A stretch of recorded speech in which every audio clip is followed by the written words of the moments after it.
This is a very expensive video. I've got three laptops with me here, starting with the Razer Blade 17. This has an RTX 3080 Ti. Then we have last year's Razer Blade 16 with a 4090. And you can probably guess where this is going. This is the brand new 2025 Razer Blade with an RTX 5090. This is the most powerful laptop I have ever tested, and it is a bit tasty. But how much faster is it versus the 4090 and versus the 3080 Ti, the previous two flagship generations of mobile graphics? Is the 50 series a big step up? And is it worth spending quite a lot of money on this? I'll tell you how much this is at the end. Right off the bat though, this video is not sponsored. These are all my own tests and my own results and my own conclusions, but Nvidia and Razer did send out this review sample a little bit early for me to test. So thank you for sending this out. Let's see if it's any good. Before we dive into the numbers and talk about DLSS and multi-frame generation and the new Blackwell architecture and all that good stuff, just have a look at this thing because it's 30% smaller than the previous gen with a 4090 and also 12% lighter. Considering we have the new graphics cards with a 5090 in this top spec model, new processors with the HX 370, AMD's 12-core chip in here, also faster RAM and a whole bunch of other upgrades. This is last year's with the 4090, this is the new one, and if I just show you that up close, that is nuts. So naturally, they've had to redesign the cooling. They've also given us a slightly smaller battery. It's a 90 watt-hour battery in here versus 95 watt-hours on these two, but this does actually last longer. Even if this wasn't any faster, and spoiler alert, it is, the fact that this is so much smaller and lighter and also lasts longer by itself is an upgrade.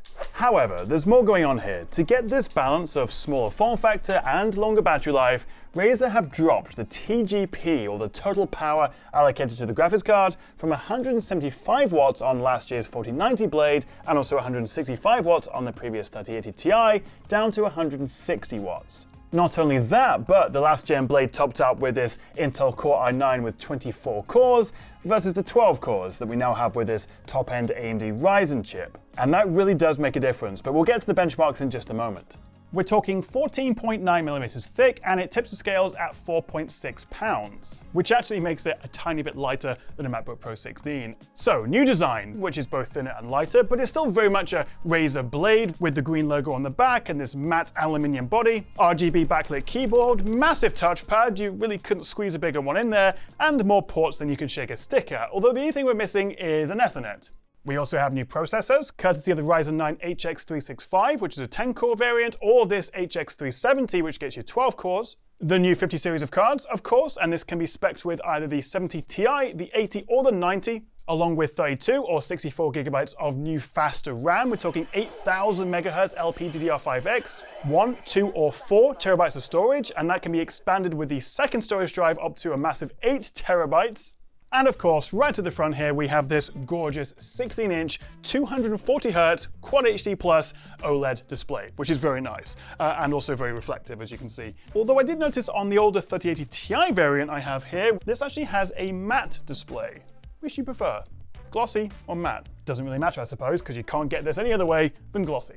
I did also notice versus last year's model with the 4090, both 16:10 displays, only the 3080 Ti, the older version, was 16:9, so the taller aspect, which I think we all like, but they have trimmed the bezel a little bit on the top here, and they've managed to squeeze in a 1080p webcam, which supports Windows Hello, so you can unlock it with your face. But they've actually brought back quite a chunky chin at the bottom. It's actually thicker than the old 4090 version, which means it is actually a little bit taller. Perhaps just a consequence of the redesign and maybe having to move some of the electronics about a little bit, but still both very nice laptops. And also, I just have to bring my MacBook in again here because I've got some of my notes on the side. It's quite remarkable how similar these laptops look, especially if you get your MacBook in a midnight color.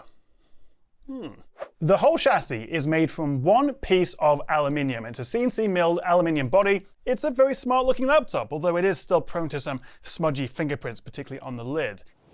Shall we play some games? I think that's probably quite important on a gaming laptop, although this also can double as a workstation, given you have 24 gigs of VRAM. So the 5090 SKU we have in this new Blade 16 is a 135 watt card with dynamic boost up to a total of 160 watts, versus the 175 watts TGP on the older 4090 Blade 16. So I'm going to test 6 different games across these 3 laptops, not only telling you how they perform without any of NVIDIA's fancy DLSS and multi-frame gen to see what the gen-on-gen improvement is, but then we're going to turn on DLSS and also the multi-frame gen, because obviously with the new Blackwell architecture, with these 50 series cards, you can have up to 4 times multi-frame generation in games that support it, in games that support DLSS 4. Previously with the 40 series, you could have 2 times multi-frame gen, and then the 30 series didn't support multi-frame gen at all. What we learned from the desktop series of cards is that the 5090 is probably the most impressive of the bunch so far in terms of gen-on-gen improvements. The 5080, the 70 Ti, and the 70, definitely less impressive. So the conversation's going to be similar here. And obviously not everyone's super happy that a lot of the performance gains is coming from these AI-generated frames, the multi-frame generation, and not, an actual significant boost to horsepower. Right, benchmarks. This is a really cool setup. We've got 3 generations of essentially flagship Razer Blade laptops to test here. Now, all 3 laptops support DLSS 4, that's NVIDIA's upscaling technology, but only the 40 series and the 50 series get multi-frame generation. 2x multi-frame on the 40 series, 4x, up to 4x multi-frame gen on the 50 series. Now, I think we can all agree that frame generation is not a full substitute for, more graphical horsepower, but it's the next best thing. And it also means you can get away with thinner chassis and not massively increasing the power usage while still significantly enhancing your frame rate. And in some games, with frame gen 4x versus not having frame gen, it can double or even triple your FPS. So I've tested this in 2 ways. I've matched the new Razer 16 5090's 160 watt max TGP across all 3 machines to kind of get an idea of the normalized performance per watt improvement. And then I've also tested it allowing the older models to operate at the higher 175 and 165 watt TGPs respectively that they were designed for in those form factors. Okay, let's kick off with some native DLSS 4 games. And in Cyberpunk, with ray tracing set to overdrive, ray reconstruction, DLSS set to balanced, and using their 160 watt presets, the new 5090 Blade 16 was 32 and 81% faster than the 4090 and the 3080 Ti machines respectively. 2x frame gen adds 80% extra frames, making the 5090 22% faster overall. But then push it to 4 times multi-frame gen, and the 5090's 182 frames per second is so much higher it's insane. And it's an absolute joy to play. It's kind of hard to get my head around how a gaming laptop at Quad HD maxed out with all the best ray tracing can hit these numbers. But then, turning DLSS and ray tracing off, the new Razer 16 was 30% faster than the 4090 and twice as fast as the 3080 Ti. And also the latency was way down. But when you unleash the full TGPs on the other 2 machines, that lead drops down to single percentage points versus the previous 4090 Blade, but still an impressive 80% bump over the previous gen 3080 Ti. What happens if you do that? Well, pulling the plug does kind of decimate performance. You're going to get slightly less than half the frame rate on battery life. And in Indiana Jones in particular, we're looking at single digits, but that seemed like a bit of an anomaly. Certainly, you're going to want a game on this plugged in.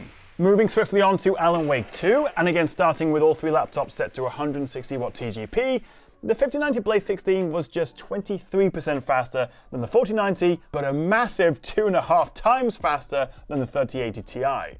Frame gen at 2x boosted FPS around 80%, and also the 1% lows by 60%, with the 5090 being 25% faster overall. But then multi-frame gen at 4x averaged 153 FPS. That's over twice the frames the 4090 could manage at 2x frame gen.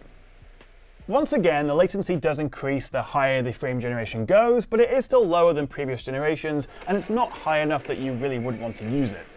And without DLSS and frame gen, basically just testing the raw horsepower of the systems, the 5090 was still an impressive 40% faster, and again 2.5 times faster than the 4090 and the 80 Ti systems respectively.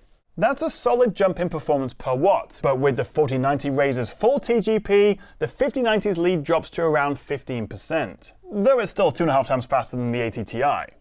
My only concern is that the 1% lows don't seem to scale with frame generation, meaning the lows are proportionally much lower than the average frame rate versus using just regular DLSS. Again, going from no multi-frame gen to 2x to 3x to 4x does increase latency each time, but it's not the end of the world. And as I say, these games that have multi-frame gen support are not your Valorants and your CSGOs. It's not really meant for twitchy competitive shooters because it does slightly increase the latency. But because we have Reflex 2 running, and that is a requirement of having multi-frame gen support in a DLSS 4 game, Christ, there's a lot to think about here. The slightly higher latency and the minor impact to visual fidelity, image quality, it really isn't very significant, pales into comparison with the significant gains to frame rate. Firing up a bit of Indiana Jones and starting normalized to 160 watt TGP, the new Blade 16 was 21% faster than the 4090 and double the frame rate of the 80 Ti. Frame gen boosted the FPS by 83% on the 5090 and 77% on the 4090, with 4x multi-frame gen adding a further 70%. That really is incredible. 4x multi-frame gen is the only way I want to play games from now on. Switching off DLSS and frame gen, the new Razer was still 26% faster than the 4090 and still more than twice as fast as the 3080 Ti. But once again though, while the 1% lows are much higher, they're not scaling with the average FPS, meaning the 1% lows with multi-frame gen at 4x are half the average FPS. It didn't feel choppy to play, but I hope this can be improved. Switching to the full TGP modes of the previous two laptops, and the 5090's lead drops to around 10% while using DLSS and frame gen, and around 18% using native resolution with TAA. Now this is Assassin's Creed Shadows, and it's living up to its name right here. With the day one patch, this uses DLSS 3, but what you can do with the NVIDIA app, and this actually applies to most games, you can actually override the game settings and use DLSS 4. And with very high settings and DLSS balanced, the 5090 beat the 4090 and the 3080 Ti by 9% and 80% respectively. But then adding frame gen, it edged out the 4090 by 12%, a little bit better, but turning on full multi-frame gen 4x, the 5090 was just shy of 200 FPS, almost double that of the 4090 with its regular 2x frame gen. Once again though, while 1% lows are higher, they don't scale with the average FPS, making the dips more obvious. By the way, Shadows, maxed out settings on this OLED screen, hitting nearly 200 frames per second, it looks incredible. And actually, image quality looks every bit as good as it does with multi-frame gen versus regular DLSS. The fans are whirring up a fair bit, it's quite noisy. But if you whack the volume up, put a good pair of headphones on, it's not the end of the world. It's very nice. In Dragon Age Veilguard, well, to get the best result here, I was encouraged to use the NVIDIA app and actually override the game settings to allow for DLSS 4 and multi-frame gen. NVIDIA said this was the best way of testing it with the new hardware. However, using Ultra settings with Ultra RT and DLSS balanced, in my tests, which I repeated several times, the 5090 was only single digits faster than the 4090 at full TGP. So I'm thinking either it's a driver issue or we may actually be CPU limited here, but it's still around 42% faster than the 3080 Ti. Until you turn on multi-frame gen, then the frame rate nearly doubles, pretty much maxing out the screen's 240Hz refresh rate. And with DLSS and multi-frame gen all turned off, the 5090 was 7 and 60% faster than the older models respectively.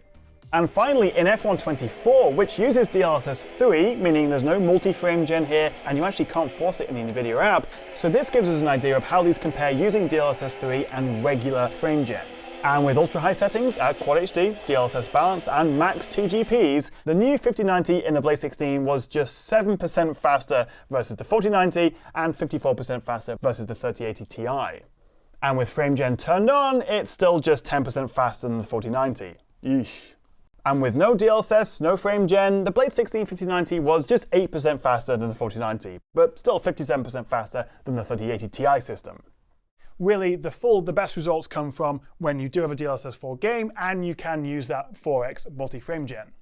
So those are a few games, but in my synthetic benchmarks, the new Blade 16 scored 15% higher than the 4090 in 3D Mark Steel Nomad and the Port Royal RT tests, and pretty much double the 3080 Ti score. In Geekbench 6's OpenCL test, the new kid on the block was 14% and 62% faster respectively.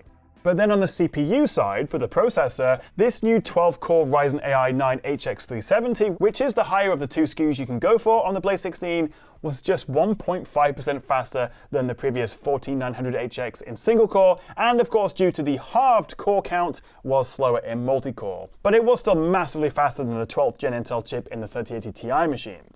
You might also want to get some work done on this. In the PugetBench Premiere Pro test, the new Blade scored 41% higher than the 3080 Ti, but was actually slightly slower than the 4090 system with its 24 CPU cores. Premiere Pro definitely uses the CPU more than, say, DaVinci Resolve, which is more GPU intense. And then in my Blender test, which of course is very GPU demanding, the new Blade rendered 500 frames 17% quicker than last gen and 45% quicker than the 3080 Ti.